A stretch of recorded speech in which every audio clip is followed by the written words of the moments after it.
Salut les amis, je suis heureux de vous saluer cette semaine et de vous faire part de quelques nouvelles passionnantes.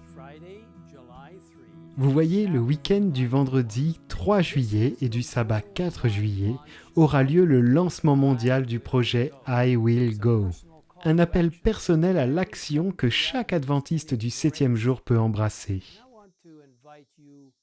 Et je veux vous inviter personnellement à vous impliquer dans cette incroyable mission pour atteindre le monde, ce qui fait toujours partie de l'implication des membres. Ce projet qui devait initialement être lancé lors de ce qui aurait été le dernier week-end de la session de la conférence générale à Indianapolis sera lancé virtuellement puisque la session a été reportée en raison de la pandémie du coronavirus. Mais Dieu soit loué, car il n'y a rien, pas même une pandémie mondiale, capable d'arrêter l'appel à atteindre le monde. J'espère que vous choisirez de participer à ce projet. J'espère que vous vous joindrez à nous. Nous vous donnerons plus de détails sur la manière de vous joindre à nous sur ma page Facebook.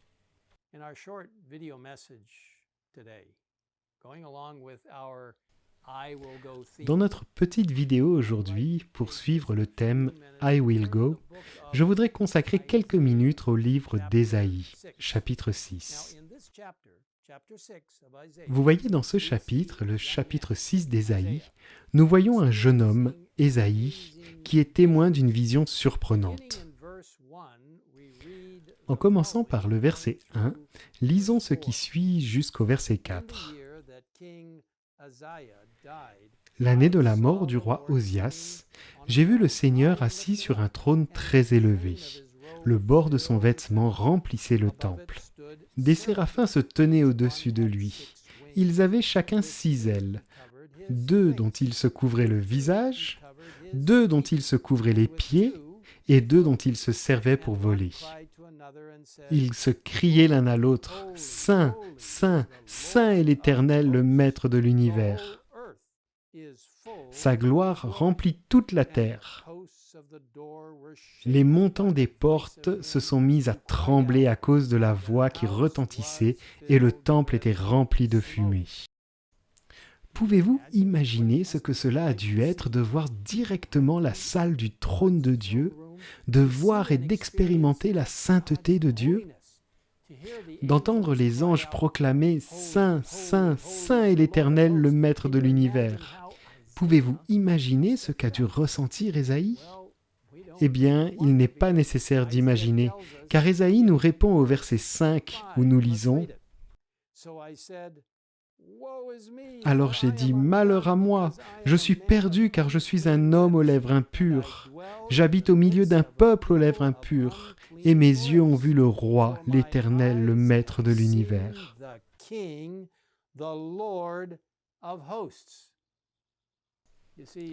Vous voyez, Ésaïe se rend compte de son indignité, de son impuissance et confesse qu'il est pécheur et qu'il habite au milieu d'un peuple aux lèvres impures.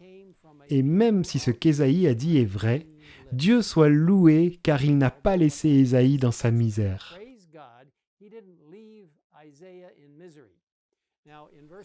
Dans les versets 6 et 7, nous voyons un ange spécialement envoyé voler rapidement vers Ésaïe pour le purifier symboliquement de ses péchés en touchant sa bouche avec une braise. L'ange parle au verset 7 du chapitre 6 d'Ésaïe. Lisons ensemble.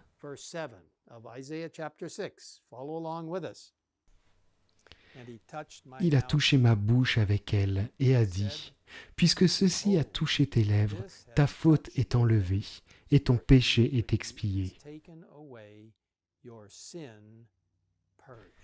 Quel beau et surprenant message!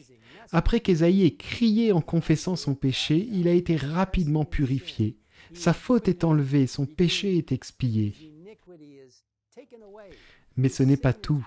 Cette belle et étonnante rencontre ne s'arrête pas là. Car voyez-vous, Dieu ne nous purifie pas seulement, mais par sa puissance transformatrice, il nous appelle. De façon étonnante, Il nous appelle à le représenter, à partager son message avec le monde.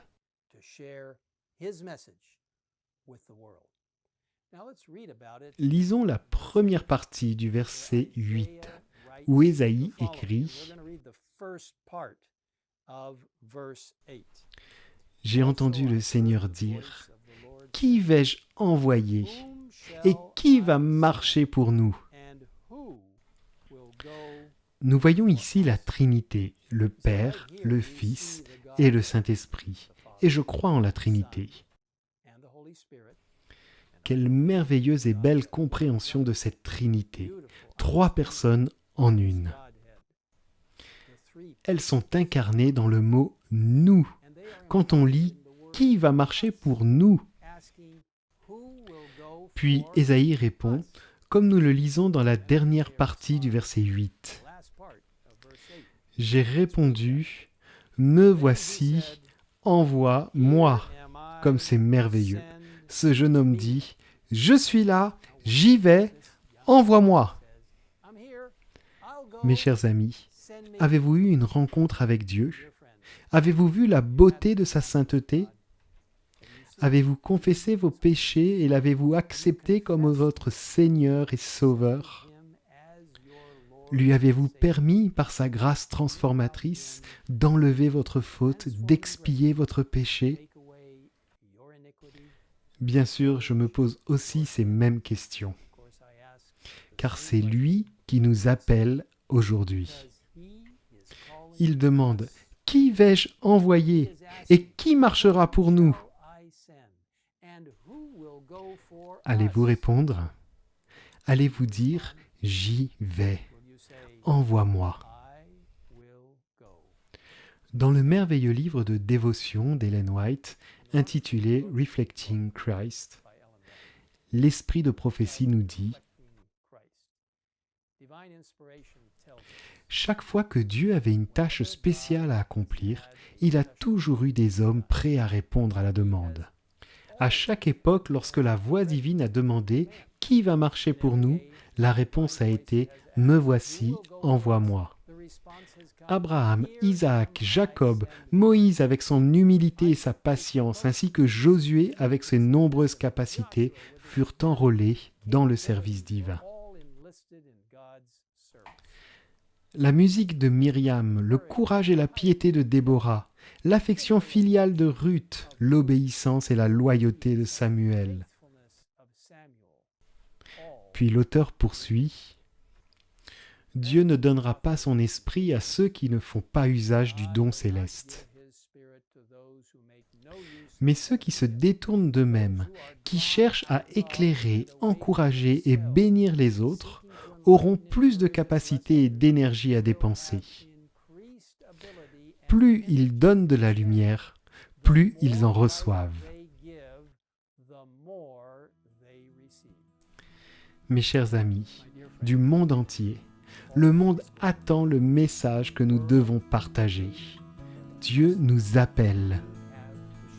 Il vous appelle, vous. Allez-vous vous lever? Prions ensemble. Notre Père qui es aux cieux, nous te demandons de t'approcher de nous tous.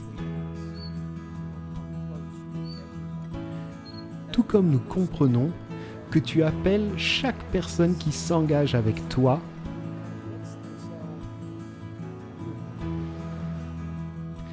que tu nous demandes d'aller proclamer ce message et le message des 3 anges dans le nom puissant de Jésus. Que tu appelles les gens à toi, à t'adorer véritablement, toi notre Dieu. Aide-nous Seigneur à comprendre que I will go n'est pas seulement un programme, ce n'est pas seulement une devise, c'est un engagement qui vient du plus profond de nos cœurs. Parce que nous sommes en relation avec toi et que tu nous inspires pour aller dans le monde, pour porter le message puissant qui dit que Jésus a une issue de secours pour nous, qu'il intercède pour nous dans le lieu très saint du sanctuaire céleste et qu'il va bientôt enlever sa robe sacerdotale, revêtir sa robe royale et venir nous chercher pour nous ramener chez nous. Seigneur, aide-nous à nous impliquer en tant que membres. Aide-nous à dire « Envoie-moi, I will go », toujours par la puissance du Saint-Esprit. Nous te demandons tout cela au nom puissant et merveilleux de Jésus-Christ, notre Créateur, Rédempteur, souverain et meilleur ami. Amen. Best friend, Jesus Christ.